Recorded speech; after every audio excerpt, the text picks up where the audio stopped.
Supreme കോടതിയുടെ ആ വിധി പൂർണ്ണമായിട്ടും വായിച്ചു നോക്കിയ ആൾക്ക് 1 മിനിറ്റ് കൊണ്ട് ഒരു സർക്കാരിന് പരിഹരിക്കാൻ കഴിയാമെന്നൊക്കെ പറയുന്നത് അങ്ങനെ ഏതെങ്കിലും അത്ഭുത വിളക്ക് കയ്യിലുണ്ടോന്ന് അറിയില്ല. നീതിന്യായ വ്യവസ്ഥയ്ക്ക് മുകളിൽ ആരാ ആരാ ഞാൻ പറഞ്ഞത് അദ്ദേഹം സുപ്രീം കോടതിക്ക് മുകളിൽ ഒരു പുതിയ കോടതിയായിട്ട് ഭരണഘടന അംഗീകരിച്ച കുഴപ്പമില്ല.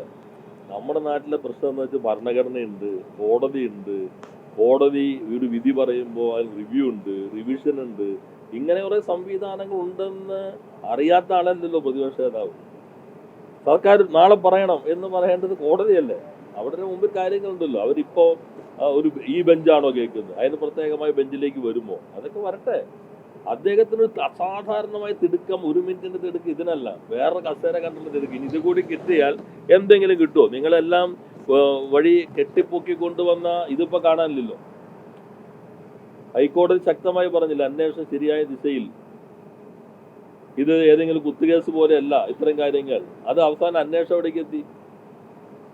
അന്വേഷണം ഇപ്പോൾ കൊടിമരം സംബന്ധിച്ചുള്ള വിജിലൻസ് അന്വേഷണത്തിലേക്ക് കോടതി തന്നെ നിർദ്ദേശിച്ചില്ലേ? കോടതി തന്നെ ഗൗരവമായ ചില നിരീക്ഷണങ്ങളിലേക്ക് എത്തിയില്ലേ? അപ്പൊ അങ്ങനെ വന്നപ്പോൾ ഇപ്പൊ അതിനെക്കുറിച്ചൊന്നും മിണ്ടുന്നില്ല.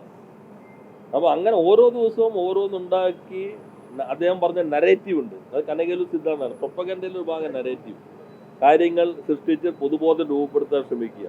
അതിനെന്തെങ്കിലും കിട്ടുമോ എന്നുള്ള തിടുക്കമല്ലാതെ ഇത് സുപ്രീം കോടതി പരിശോധിക്കട്ടെ. ഭരണഘടനാ ബെഞ്ച് ആണോ, എത്ര അംഗ ബെഞ്ച് വരുന്നു, അവര് സിറ്റിംഗ് വരട്ടെ, ആ സമയത്ത് നമുക്ക് തീരുമാനിക്കാം.